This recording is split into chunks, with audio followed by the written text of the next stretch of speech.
যে ঈদ এবং দুর্গাপূজা ছাড়া আসলে সেইভাবে মার্কেট আর ছিল না।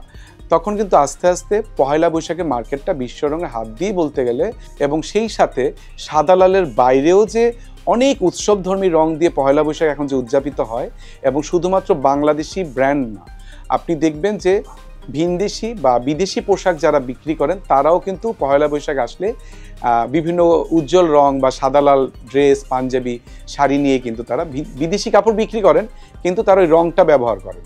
আমার খুব একটা ছোট গল্প বলি যে সেই সময় ফার্স্ট ইয়ার সেকেন্ড ইয়ার চারুকলা স্টুডেন্টরা আসলে আমরা পহেলা বৈশাখে র্যালির কাজ করতাম। মানে এটা বলছি এই কারণে, কী কারণে বাংলাদেশে এত রং পহেলা বৈশাখে ঢুকলো, আমি মনে করি ওইটা একটা অনেক বড় কাজ ছিল। সেই সময় আমি মুখোশ আঁকছিলাম, কালার করছিলাম চারুকলাতে, এবং তখনই পহেলা বৈশাখ যখন আসলো আমার মনে হলো যে আমি কেন না শাড়ির আঁচলে এই মুখোশটা আঁকি।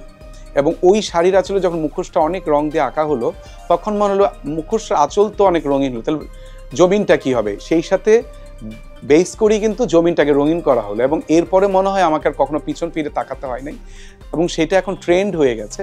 তারপর থেকে কিন্তু বাংলাদেশের মোটিভ ব্যবহার করেই কিন্তু আসলে বাংলাদেশের যে ফোক আর্ট এবং নানান বিষয়বস্তুতে যে এত রং আছে, সেগুলি নিয়ে শখের হাড়ি হতে পারে, রিক্সা পেন্ট হতে পারে, বা একদম আস্ত রিক্সার যে গায়ের রঙগুলো থাকে, পটচিত্র, নকশি পাখা, নকশি কাঁথা, নানান বিষয়বস্তু আছে যেগুলোর মধ্যে আসলে আমরা মেলায় গেলে অনেক কালার দেখি মেলার মধ্যে।